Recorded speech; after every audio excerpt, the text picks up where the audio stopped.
Well, hello, everyone. This is John Byrne with Poets and Quants. Welcome to Center Court. We are going to talk today about the Master of Science in Business Analytics at the Gies College of Business at the University of Illinois. And to do that, we have two folks. One, a recent graduate from 2022 from the program who works for T-Mobile, and the director, the academic director of the MS Analytics program. Let me introduce both of them. Deasa Day is the graduate. She is now a senior analyst and credit risk strategy at T-Mobile. And as I said before, she graduated last year, one of the early cohorts of this program. The program just entered its third cohort, so it's pretty new, but it's really growing rapidly. In the first cohort, there were 25. There are now 100 students in it. And the director of MS Analytics is I'm going to screw this up too. No, I'm not. Valshal Sachadev, right? Yep, close enough. Okay, that's good. So let's talk a little bit about the structure of the program and what it attempts to do. It is a 9-month program, 36 credits. It's full-time residential, and it's a STEM designated degree, right? Yeah, that's right. Yeah. So how do you start it? Well, what do people learn in it? So I mean, we are in a business school, so we are focusing on the value from data that you can clearly show, and that usually involves more than just the science part of it, right? So we try and give our students exposure to the science as well as the storytelling, and then that's your foundation, and then you have opportunities to specialize in different sort of fields. Could be marketing, could be accounting, could be finance, and we try and pack it in all in 9 months. So that's a challenge. So the in terms of getting in, you get in the fall, and you don't realize how soon May comes by, and you're almost ready to be out in the market. So that's one, I guess, unique feature. 36 credits packed into 9 months, along with all the other stuff that you do. The student clubs and the part-time jobs and the career search. So yeah, pretty intense program. And you also have, and this is specific to the program, a practicum. Tell us about that. Sure. So because we are 9 months, students don't have a summer to do an internship in. So what we decided to do when we started the program was that we give students the opportunity to work all 9 months with a client on a bigger problem and a more realistic problem than what you might do in a classroom, like 3 months practicum that, typically a semester from August to December. Most schools will run their practicums or projects, and they have to be reasonably well defined, because one, they are students. Two, it's 3 months or whatever, 14 weeks of contact time for a client. That's really not enough to solve a real messy problem. So now that we have the full 9 months to run these practicums, we pick more messy problems with our clients, and students get to solve that. Of course, they start understanding the business first, they understand the problem, then they get into the data and the analysis and the science part, and then of course, the storytelling at the end in terms of, what's the value from this project. Are there prerequisites? Is this, I imagine this is a pretty rigorous program. Yeah, it is. So the part about being in a business school is that we are not really competing with the computer science folks, right? So yeah, it is technical, and there are tracks where you can get more technical and less technical. But yes, you are signing up for an analytics program, so we can't say that there's no code in it, right? You have to delve in code, be it Python, be it R, and then you got to learn the tools. But yes, we are not making you create new algorithms or fine-tune algorithms. Stuff is out there. We help you decide what's the best tool for the job and how to create business value from data. So we have undergrads from business, we have undergrads from engineering, and several other majors in between. We have freshers out of 4 years of undergrad, and we have people with as much as 5 years of experience. And we try and mix this cohort so that the more senior people, maybe who've got software engineering experience or project management experience, are actually coaching the people who don't have that much experience. And Vishal, who would you say it's best suited for this program? I think it's one of the things that we say, when we interview students, is that don't sign up for this program if you don't know what you're going to do 9 months later, right? So we almost have a precondition that tell us what you would like to do 9 months later and what's your plan for your career. Because 9 months is a very short time. You barely have time to breathe, to get all of this done. So if you're coming into this program and saying, I'm figuring things out, I'm not sure what I want to do, this is not the program for you, right? This is a master's program, not, you don't have 4 years of luxury to undergrad. I'll figure myself out by the end of 4 years. So what we're looking for people is, if you got some experience, why you want to change, from career X, right, software engineering to data science, maybe. Or if you've done, econ in your undergrad, he said, I took some analytics courses and I did an internship and I'm really passionate about data and I want to learn more, and I've got a few connections in this firm and I've met a couple of folks who are doing the job I would like to do 2 years after I graduate. Those are the kind of people I want. And then we want to see that you're willing to work for it. So be it your coursework in more quantitative courses, be it stuff on Coursera, right? Go take another course, do some simple certification in Python if you have no prior experience, or SQL, or anything to show that you have a hunger for learning and you know what you want to do 9 months hence. Engineering, right, business, other majors, that really doesn't matter. Yes, of course, scores and GPA, that shows us that you can succeed academically because it's 9 months compressed. You need to succeed academically as well. So, Diasa, could you see yourself in that description that Vishal just provided?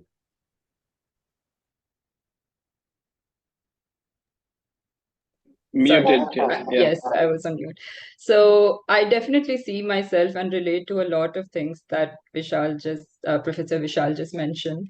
Because I come from the group which Professor just mentioned as the 4 to 5 years experience group.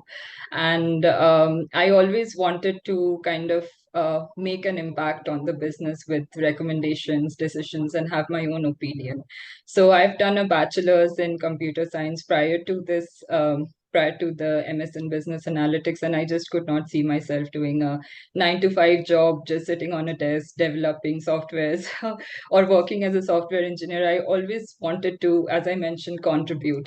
And luckily, I got into an analytics related job. When I first started working, it was digital analytics back then, but then I knew there was a lot more to analytics than just working on digital data or working on web analytics platforms. And coming into this course, definitely I got a lot of exposure around that. I got to learn a lot of latest industry standard tools and technologies, how to look at different business problems, how to use the skill sets, or how to use different tools for different problems. For example, just a couple of weeks back, I was working on a project within T-Mobile wherein my manager was like, we have a comments variable. So what are the mostly used comments so that we can cater to the customers according to what they need more? And suddenly it clicked to my mind that I had done a project where I used Python for NLP, word cloud, and I was like, yeah, we have a solution right there. So a lot of the projects that I have worked on are very practical in nature, wherein it helps you trigger into thinking of how it can be used in a real business world, in a real industry. So definitely the course helped me develop on what I already knew. So yeah. And so your undergraduate degree was in engineering. What kind of engineering? I did computer science engineering. Computer science, right. And when you were thinking about getting your MS in business analytics, did you consider other degrees as well, like an MBA or not? Yes, so just to give you a background, when I did my bachelor's in computer science, it was an integrated course wherein I can choose between MTech or MBA along with my bachelor's. And I did an MBA, and even after that, and the reason I did the MBA was, like I mentioned, I wanted to contribute towards business problems and solutions and have my own suggestions and recommendations in place. So post that, once I got into the technical domain, it was new at that time. So 5 years back, analytics was not really, it was upcoming. It was not very much developed at that time. So people did Right. not know how, what the strength analytics can have in making decisions. And once I got into that, so once you start working in a particular domain of analytics, it's hard to switch to a different domain within the organization because there are already teams that are in place. Even if you are given the resources, how are you going to use that for your team's needs?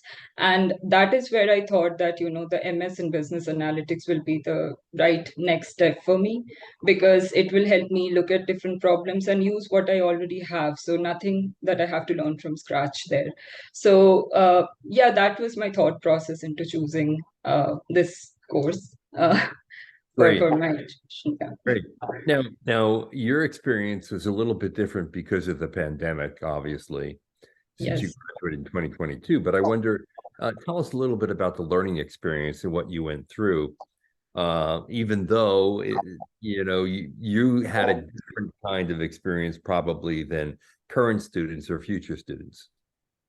Luckily, actually, when I joined this the course, it was an in-person Hmm? course at that time. So I did not really have a lot of virtual classes. Oh, that's Only good. during the initial week where we had a boot camp, that was just virtual. But then after that, most of the classes were in person. So I would say even the virtual classes that we had at times, they were very interactive, and mainly the assignments that we got post were assignments where we have to apply whatever we learned theoretically. So there was never a straightforward answer to anything. So even if you miss classes or you're not attentive, you have to go back, listen to everything, and then apply all of that. So that's the best experience that I have, because when I was doing my bachelor's, a lot of the things were very theoretical, especially during the college years, and then the most of the practical exposure was when we started working. So here I think you get that kind of exposure right during the curriculum. And I don't think COVID really made a difference that way. So having in-person classes, everything was great. The learning was great. And day one, subconsciously also you start learning. So you understand that later. But I was a little skeptical about how much I'll be able to learn, because it's a 9 months course, and coming from a different country, the first couple of months really goes into adjusting to the culture, the country, and the last few months are into just finding jobs, right? So, but like I mentioned, because of the nature of this curriculum and the assignments and projects, you subconsciously start learning from day one. So that's really a great experience for me. So you actually came straight from India to the University of Illinois? Yes, yeah. Okay, so you had to deal with the cultural transition, the moving, and everything else, which Yes, comes with the complexity of then starting a very rigorous and accelerated program. yes, yeah. But Well, thankfully, I'm all glad the you did it. professors are great. So So thank you. tell me, what was your favorite course? Transition was difficult, but we Yeah, had sufficient. that's good. My favorite course was actually, there was a course in the second semester, so big data infrastructure. It was one of my favorite courses because there was a lot of every class was, so we were using AWS in that course. And there was a lot of practical projects at the end.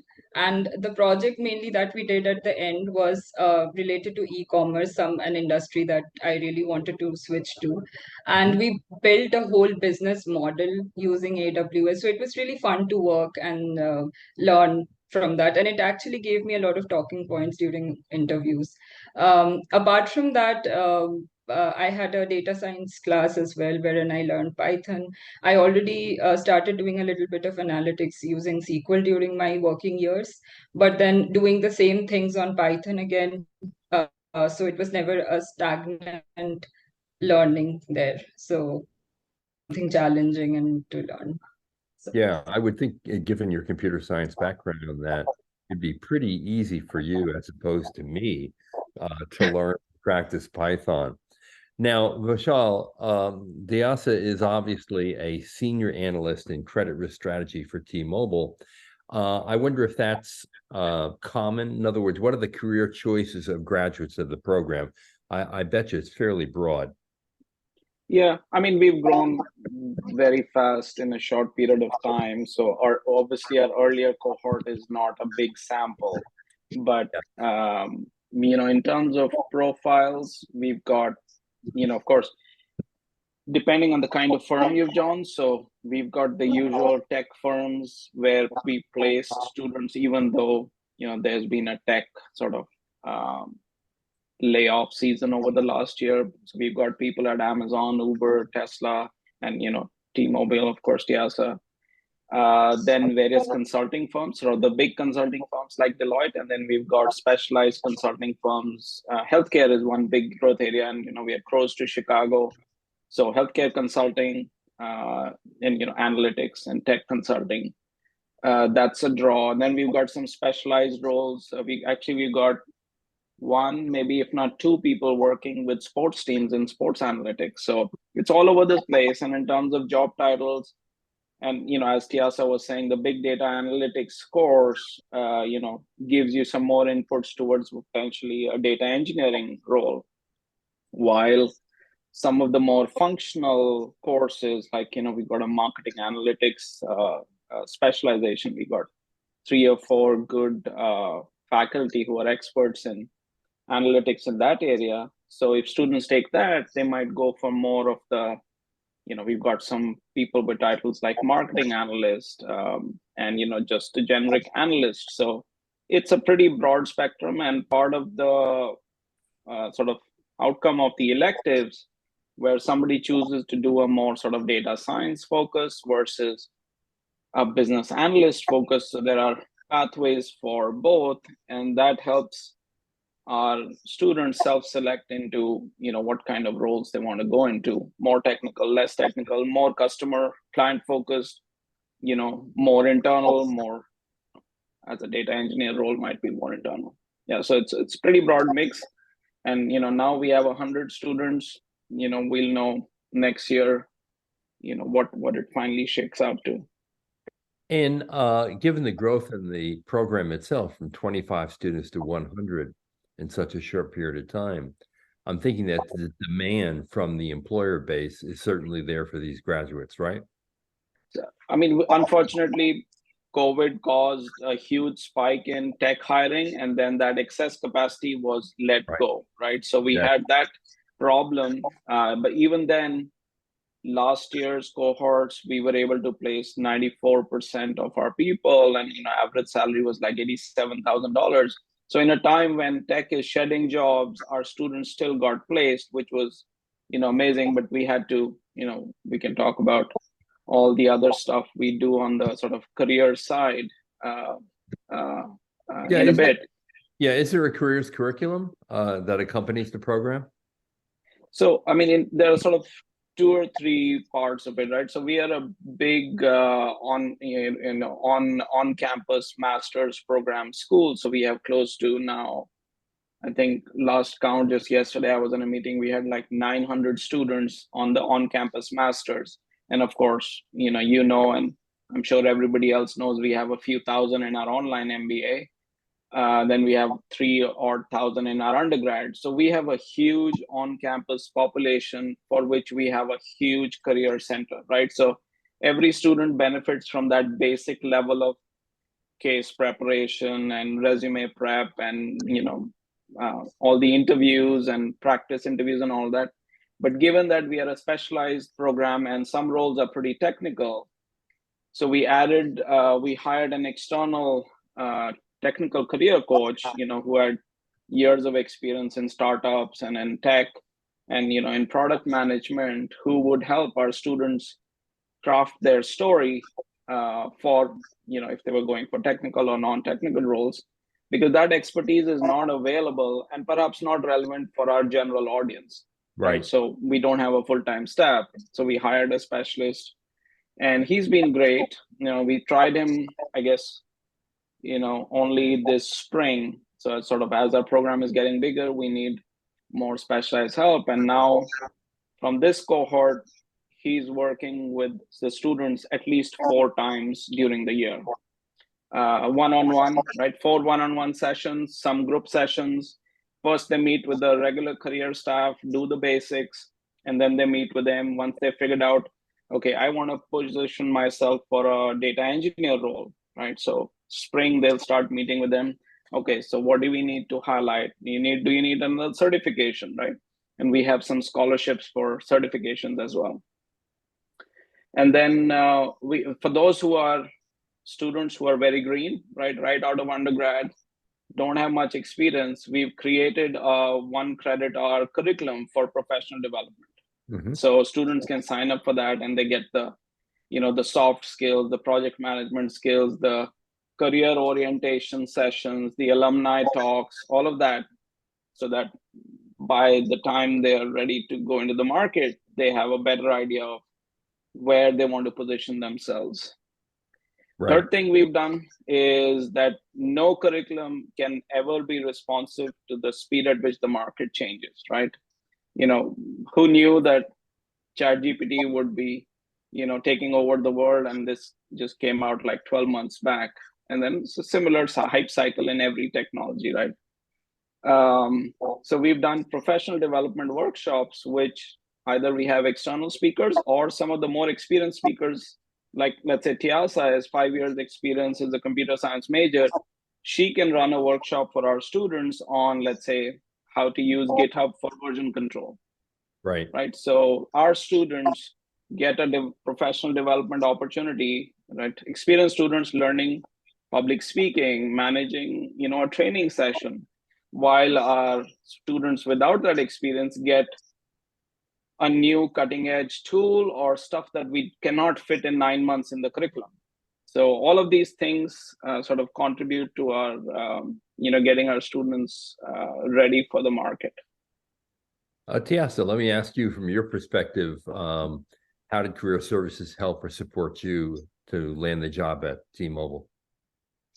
Yeah, a lot of the things that Vishal just mentioned, it helped me. I did not use definitely everything within a span of 9 months, but I have used the career counselor sessions to review my resumes from time to time. I had like a 2-pager, which got narrowed down easily to 1-pager basis on those review session. I had mock interviews, a few mock interviews prior to my interviews, to build that kind of confidence. And even there are small things like how do you introduce yourself, which kind of builds the first impression, and people don't really put that much importance into these things. But that builds the base of the further conversations, I feel, during interviews, as I have observed. So I have taken a lot of help from the career counselors around these aspects. And then the professors were always very helpful. So whenever there were certain queries around technical questions related to their courses, like how do I use this in my project, but how do I portray it during my interviews, or how do I tell a story from the data that I worked on? Professors were great during with those kind of questions. As Professor mentioned, there were a lot of external alumni sessions where, coming to a new country, you don't really know the demand at this moment. So they talked about what they are working on, what the skills are in demand in their organizations for the roles, how to apply, etc. So those were great. I have attended a number of professional development courses. I've learned tools like Alteryx from alumni who came and gave us hands-on exposure to these tools. So I used VBA for Alteryx prior to prior to joining this course, but I then understood how it can be used for automation apart from just coding. So I had a lot of these exposures. They were great. And then there were career fairs wherein you can have in-person conversations with employers and see what they're really looking for. Those were also pretty good. So all in all, I think the career services really helped me. We undermine the capabilities that these services have. But yeah, when you're actually going for an interview, these are the things that will help you at the end. So, But uh, you graduated 10 months ago. yeah. I wonder, looking back on your experience at Gies, what do you consider to be the most valuable parts of the program for you that have had the most impact? Some of the I would say intangible skills that I got from this program. So valuable aspects, I would say that working with a diverse crowd was really valuable because where I work at T-Mobile, I see there's like 80% diversity. So to work with people of different culture, of different mindset, to understand how they think, bringing in different perspectives to your work, that has helped a lot. Also, this course overall in every I would say subject that I took in, there were open-ended discussions which kind of helped me build a confidence around speaking up, because when I said initially that I want to make recommendations, I want to make suggestions, I have to leave that fear of failure somewhere, and I have to speak up whether it's right or wrong. And all the professors gave me that confidence to speak up. What if it's wrong? It doesn't have to be relevant, but it could be an idea. So that is one of the valuable skills. Apart from that, presenting a lot of every course really had a presentation at the end. Presenting in front of hundreds of students instead of in front of professors, getting their opinions, working on that. This has helped me a lot. So these are some of the valuable things that I would take away from this course, apart from, of course, the technical skills. That's great, because I think the importance of that is the clarity and presenting your ideas and communicating with others is the way to be persuasive in an organization and get things done. What advice would you have to people who were in your shoes before you started the program? In other words, they're considering a degree in business analytics. What should they be doing? What kinds of questions should they be asking? So if you're talking about decision prior to making a decision of starting this or entering into this course, I would say some amount of experience is definitely required. Like Professor mentioned, that you should know what to do after this course. There have be So I've seen freshers entering this course with no experience, and it's hard to have talking points during the interviews, because even as at a fresher level, you should have some kind of projects to talk about, which definitely this course gives you enough few things to talk about, but it's never you really don't get clarity unless you work in with real-time data, right? So I feel like you should have some experience prior to doing a master's, any kind of master's, not only master's in business analytics. You should have a defined career path in mind. So you should know what to take from this course, because this course has a lot of technical as well as non-technical skills to offer. So taking in everything is not easy. So you should know what to focus on. And mainly, I would say understanding what to do after this course is very important, because um, otherwise it will be haywire during the career search. I've seen people who have applied to every every industry that they come across, and it's not easy. So at times you have to focus on projects which are related to the industries that you want to work on going forward. So yeah, that's something they should keep in mind. And Vishal, for someone considering the program, do you have advice as well? Sure. I mean, Tias had just summarized some of the main things we would ask them to consider. I guess we are a 9-month program, but there's enough, and especially with freshers coming in, there is demand for an extension of the program, and we are working on that. I mean, we still have an extension option, but it's just that it costs more than what is practical right now, and we are working on solving that issue for many of our graduate programs, so that if you want to do an additional concentration, right, so you can stay another 3 to 6 months. So that's going to happen. So those who have no experience and are scared of a 9-month compressed program, there might be an option for a small extension. But otherwise, yes, you got to be we are in a business school, so we are not getting full technical on you. There are pathways where but everybody needs a base level of technical knowledge. Otherwise, why even call it an analytics program, right? Just call it an MBA, right? So you got to be ready for that, and ready to work hard. This is not undergrad where you're attending parties.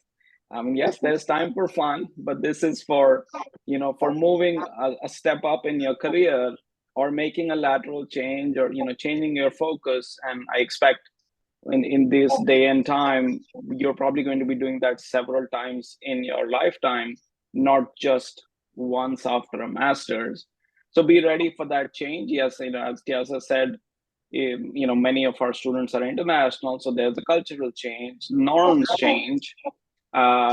So you have to be willing to jump in and engage with others to learn, and not just the curriculum, but the culture, the norms. And maybe people will go back and work in their home country, but many of them do stay. So I think a hunger for learning and a willingness to embrace change is probably my top two.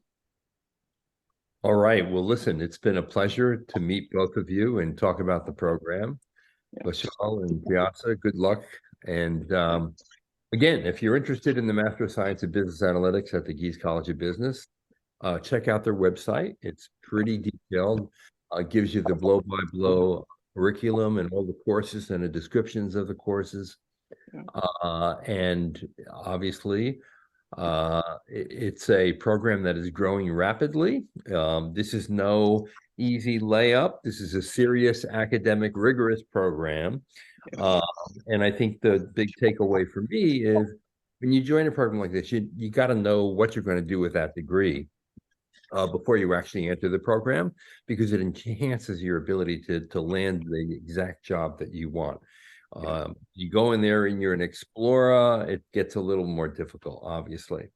So thank you, Vishal. Thank you, Tiasa. And good luck to both of you. And for all of you out there, thanks for joining us. This is John Byrne with Poets and Quants.